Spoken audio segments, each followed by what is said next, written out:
Oh boy, it's that time of year, among our favorites, when our mailboxes are blooming with the wonderful seed catalogs.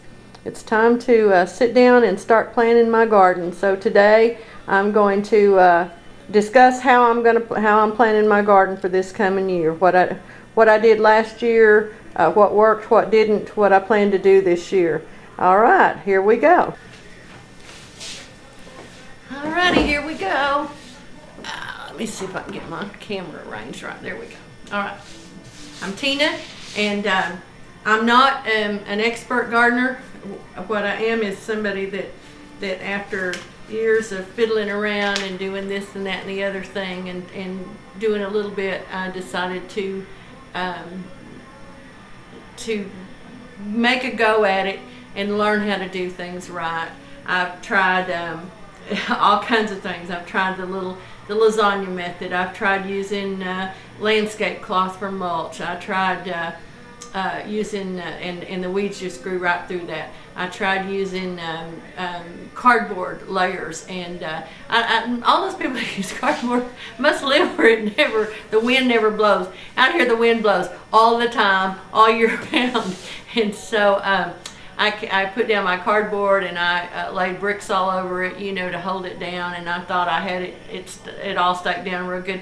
And I came home an afternoon or two later, and my cardboard was all over my neighbor's yards, and so it was very embarrassing to have to run around my neighborhood picking up these huge pieces of cardboard. So Paul finally, he said, he said the best garden you've ever had is when you've tilled it. So that's what I've done. Now this year I am going to try putting it under plastic mulch. I have some very heavy duty plastic that is it's used for lining, well, it's almost like a pond liner, but it's used for things like that, so it's super heavy duty. And I'm going to try putting a lot of my plants under that. The things that I can put out as plants where I can just cut a hole in it. Now my dad reminded me that I won't get the value of the rain from that. The rain here just makes such an enormous difference no matter how much you water. And I had mine on drip last year. A sweet friend of ours, thank you Herbie, blessed us so much with a drip system with drip tape. And then Daddy came and he tilled it for me, and he also brought some soaker hoses to use in other parts of the garden. And thank you Daddy for that too. So, but no matter how much I watered, the plants just kind of sat there until we had our first rain, and then it was like overnight they shot right up. So the nitrogen that the rain puts in the air is what Daddy says does it. That nitrogen, it just explodes when we have those thunderstorms, and that's what causes everything to grow so well. But on the other hand, the weeds got so far away from me that I really couldn't do a second crop. And I have the area that I'm using was covered with grass. It's particularly Bermuda grass. And so I've got to eventually kill that out. And so I'm thinking if I put the garden under plastic this year and then keep that plastic on it all year round, hopefully by next year I won't have the grass incursions and I can keep the weeds under control. Now then, last year I planted, I had never been able to grow tomatoes. Every time I've planted them, I've been lucky to get 1 or 2 tomatoes. Year before last, I had some tomato plants. I finally had fruit sitting on them, and they were green. And I went and looked at them one day, and I was so excited and so happy. And I went out the next day, and all the fruit were gone. There was nothing. And I came back in and I told Paul, I said, somebody stole my tomatoes. And he said, nobody stole your tomatoes, Tina. Go look again. You're gonna find deer tracks around there. And sure enough, there were their little bitty tracks, and the deer were so delicate, they didn't tear up my vines. They just kind of nosed through there until they found the fruit and then just nipped it off with their little teeth. So what I did is I used deer netting. And I put it, I think there's a brand called Deer X, that's actually made in Waco, but you can buy it at Tractor Supply, or you can order it online. And I used, it took me 2 rolls of it, each are 100-foot rolls, to go all the way around. We used T-posts to put it in, to put it up with, and I just used, zip ties to, and it's thin stuff. I mean, it's super thin black plastic netting, and you can't even see it from the street. So that was a big plus, because it's not like it's something ugly. But when I got it up there, the deer couldn't see it either, and they ran over it. And so I put mylar strips just here and there along the tops of it. And once I did that, the deer never came in it all year. They didn't come and eat that beautiful Swiss chard that they just love to eat so much, and they didn't come and get my tomatoes. So I'll use the Durex fencing again. That's another thing about the plastic. The weeds grew up so much around the bottom of my fence, of my mesh, that I don't think I'm going to be able to save the netting to reuse. It's just kind of anchored to the ground.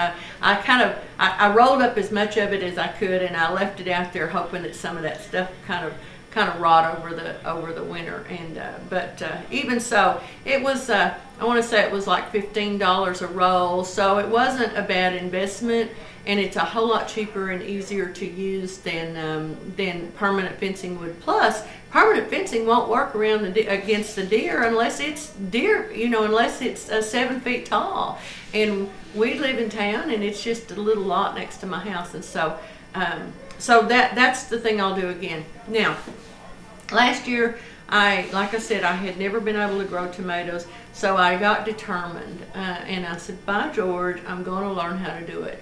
So I ordered lots of varieties of tomato seeds. I ordered all kinds of heirloom tomatoes, and started them from seed, and raised them from seed in here in the house. And I'll do a video on that once I start that again. I don't have I did not invest in one of those fancy greenhouse things.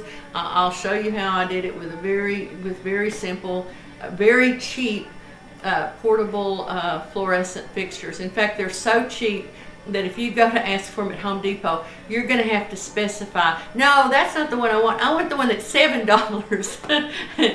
because they're going to try to sell you the $20 one. But you can get a super cheap one, and that's the one to use. I planted out. Easter was late last year, and I know that we always have Good Friday frost. In fact, some years the only snow we'll have is on Good Friday all winter.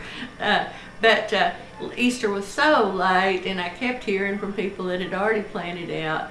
And so I put 75 tomato plants in the ground, and the frost warning came up. And so I went out and I covered them all with I used all the 5-gallon buckets I had, and then I used quart canning jars for the rest of them. And they all froze to death. None of them survived. Fortunately, I still had some plants left. I had about 25 or 30 plants left of different varieties that I hadn't put in the ground. They were the more spindly ones and such.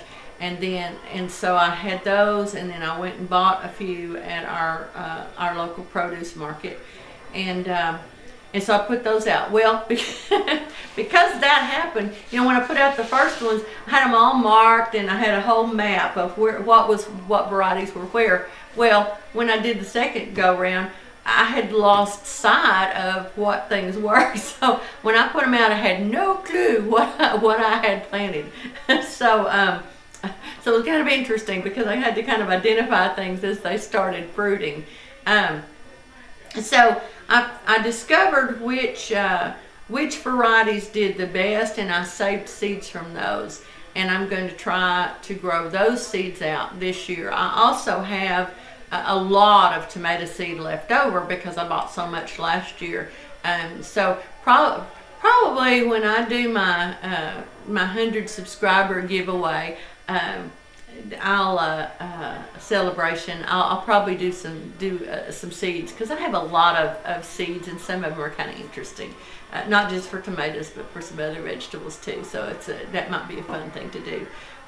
So the other thing that I had a good crop of tomatoes. I had some that did really well, some that didn't produce a lot, some that were delicious but weren't productive. Or I grew several different kinds of those black tomatoes, black cream and some different ones like that, black cherry and some of those, and they are so good. Oh, they taste delicious, but nobody would buy them. At the farmer's market, people would look at them and they'd say, "Those look diseased." No, they're wonderful. Take one of the cherry ones and taste it. They're so delicious. No, I don't think so. Let me have some of these porters over here. Porters are an old heirloom Texas brand variety that was developed over at Stephenville, which is real close to here, and people love it, and they sold real good for me. That's one of those. It's just a small tomato. But it's not a cherry. It's big enough, that you can eat it, and but at the same time, it's not huge. Those big old 1 and 2 pounders. Some people love those, and another lady at our market grew masses of them, and they just did great for her. But for me, those little medium-sized ones of different kinds sold really well. The pink ones sold well. The red ones sold well. I always sold my cherries. Cherry ones, they did good. So I'll do some of those again. The other thing I discovered at the farmer's market was that, like I said about those black tomatoes, people want their basic stuff. I had been reading all about things, and the seed catalogs will show you some bizarre variety of something that's purple or some odd color. Oh, great for drawing attention at the market. And if you are at a great big farmer's market where there's lots of competition, that might be a good idea. But our market is very tiny, and there aren't very many of us that are bringing produce to it. And the folks, they just want the plain old stuff. They want their yellow crookneck squash. They want their black-eyed peas. They don't want yard-long, asparagus beans. They want. I grew some white cucumbers. I'm bad about buying seeds on sale. When the companies put things on clearance on their website at the end of the season, and so I had these white cucumbers, and they're delicious. They're wonderful for eating fresh as a salad cucumber. They're sweet and tasty, but they don't make very good pickles, and they're not attractive because they're white. They don't look appetizing, and so I couldn't get people to buy them. And then I couldn't make pickles out of them. They make the most awful looking pickles they were awful looking, and they didn't hold together good, to make a pickle with. But they were the most productive ones I had. That's the only cucumber I got. I planted 3 different varieties of cucumbers. I only got plants out of 2 of them. The other one that grew, your regular long cucumber like you buy in the supermarket, I think I got 4 off of it. The other one produced like crazy. I probably got a bushel off of that one little plant, but nobody would buy them, so I won't do that again. I was lucky to have cucumbers because Daddy's cucumbers did well. My okra, I have a very special okra, and I'll do a whole video on it. It was developed locally by a science teacher that lived here in my town, and it's huge. It will get to be 1.5 inches, 2 inches in diameter, and still be tender and lovely. And one of my customers who was familiar with it and was excited to get it she said, "I love it because you don't have to chase those little bitty pieces around the plate. It's big like squash, when you fry it up. It's delicious, and it will hold, out of the refrigerator, just laying out. It'll hold for several days before you cook it. It also freezes great, and so it's our favorite. Our son-in-law is from Louisiana, does a lot of Cajun cooking, and he says it's the best okra he's ever had.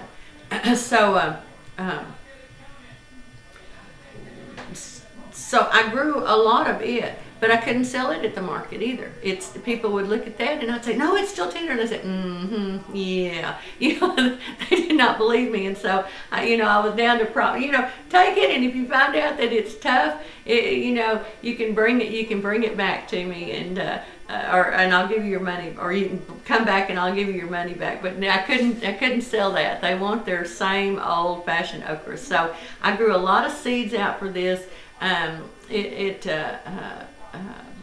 It's Mr. Wright is who grew it, and it will snap off the stalk. When it's still tender, it'll snap off the stalk. So if you bend a pod and it doesn't snap off, just leave it there, because it's already gotten woody. And so I loved it because there's no risk of having any woody okra in there. And it gets like the stalks get huge. The stalks probably got 10, 12 feet tall, and I'd have to pull them down, by the end of the season. And it produced, once it kicked in and started producing, it was still full of okra at the first frost that we had. So this year, I'm not going to need to buy as much. I will buy a lot from this company, is Wilhite Seed, if you are in Texas or the southern states, Oklahoma, Louisiana. Wilhite is an old company. They specialize in melons, watermelons and things, but they carry all kinds of vegetables. They have that quarter tomato that I was telling you about that I'm going to order. So I'll order some seeds from them, because they're made for Texas. Wilhite, unfortunately, they're a little company, and they used to sell to farmers and big gardeners. And what they have discovered a couple of years ago is that all the disclaimer forms in the world that they have farmers sign to protect them in case the seed gets diseased won't protect them from liability. And so they decided that they were either going to have to close up shop, or they were going to have to stop selling to people that were growing as that kind of investment. So what they did, and how they saved their company, is they now sell only for home gardeners. And so it's awesome, because their seed is inexpensive, and it's good, and we're glad to have it here in Texas. So that's WilhiteSeeds.com, and I'll put the link down there if you're in Texas. And like I said, I'm going to get some of my tomato vines. They've got Ruggers did really good for me too, and I think I still have some seeds left for it, but I'm definitely going to get some more porter seeds from these guys. And they have some other things that I'm going to try.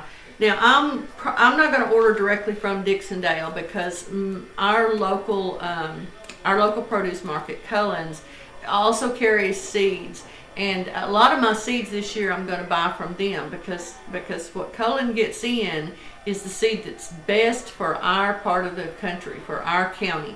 And so I can trust that seed is going to grow better than some of these other things. But Dixondale is where his onions come from. And in the South, we have to grow what's called short day onions.